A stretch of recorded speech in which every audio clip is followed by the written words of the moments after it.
This is episode 18 of the Skills Sprint, and today we're talking about a complicated topic, which is managing your emotions. Over to you, Helen. Do you know what I do? Because this is hard. I was going to say, I don't know what other people are like, why is it hard? It's just emotions. But we were sort of reflecting on, I think, the way that we manage emotions are probably quite similar. Like, I don't think we are always very open with our emotions, and I think people have a lot of learnt behaviors with emotions. So that maybe your upbringing, other people might have a different emotional response to you, but if what they're seeing is somebody who contains their emotions and doesn't show up with them, then they might think, well, it's not safe for me to do that either.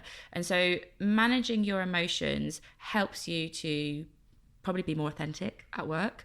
It helps you to engender more trust with other people, and it helps you to create a space where other people can be themselves too. So it is a tricky, complex thing, but it is quite important for us to think about, well, what does this mean to me? How do I show up with my emotions, and what might I need to do differently so I create that space where I can be authentic and other people can show their emotions too.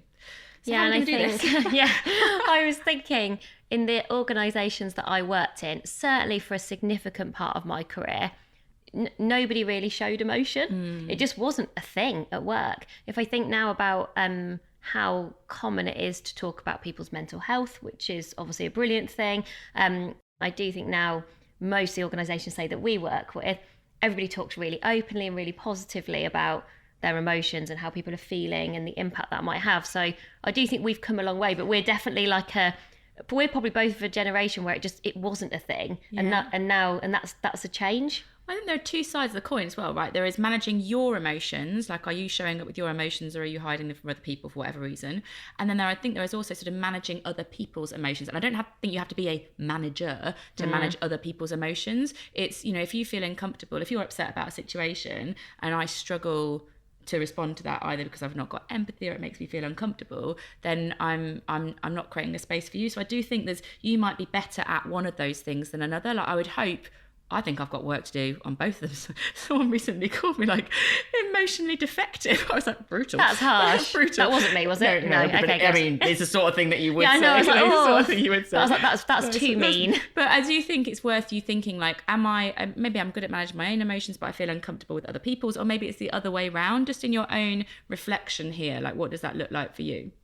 So my idea for action here is a very practical one, and I have found this so useful, which is being really clear about the difference between facts and feelings, both for yourself and other people. So I think this actually does work for both sides of that coin.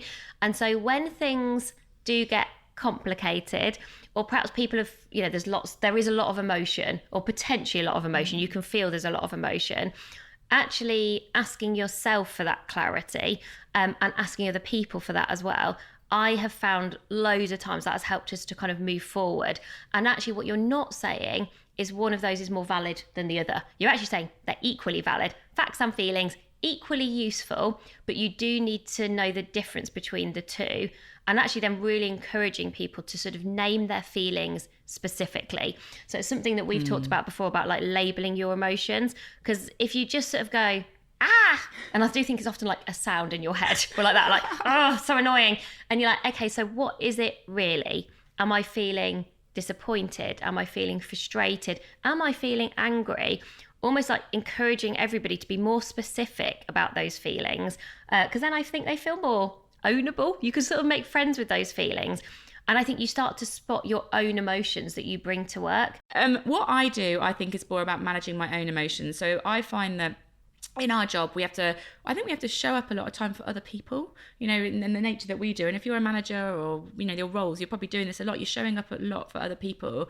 And I find if I've got a lot of nervous energy or a bit of stuff going on in my head about all the things I've got to do, like stress energy, I don't feel like I can show up as well for other people. So the thing that I personally do to manage my emotions where I think they're getting in the way of my work is I breathe through it. Now, I know that sounds like, well, we all breathe, Helen, but I very specifically do box breathing, and I do it a lot. I would say once a week, there is a situation where I'm like, okay, almost as almost like ground yourself a bit, Helen. Like, so you can be your best for these people, you've got to get rid of this stuff that's in your head, all kinds of emotions. And box breathing is really simple. You just like breathe in for 4 seconds, you hold it for 4 seconds, you breathe out for 4 seconds, you hold it for 4 seconds, and you just do that a few times.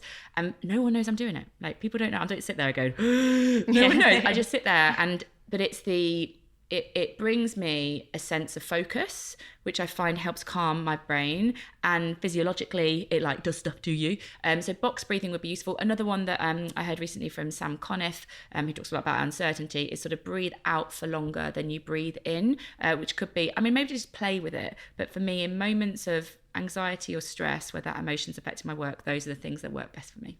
And I actually heard a professional golfer talk about 4-box breathing, and apparently he was saying it's the one area where there's a lot of evidence around just how good it is for you, because what it does is it slows your heart rate down, so your nervous system kind of gets a bit more of an even keel. And again, it's not to say those emotions are bad, but sometimes you just think, I just want to be calm. Maybe I'm feeling nervous and I want to feel calm. Yeah. So I think what you've sort of described is a way of transitioning from an unhelpful emotion to actually a helpful one, which I think is often something we can all recognise. So given we are not the experts in this area, we are learning as we go with emotions, who's someone that people should maybe read or watch or listen to? Well, I'm sure you might have seen them before, but if you don't follow Liz and Molly, you definitely should, because their illustrations are just brilliant. And they've wrote a few books, but the one that I particularly find useful is No Hard Feelings. And they do really explore this idea of emotions, how useful they can be, how to make sure that they sort of work for us rather than against us. So follow their illustrations. They've been on the podcast before, or read their book if you want to dive a bit deeper. So that is it for today's skill, and our next skill is all about goal setting.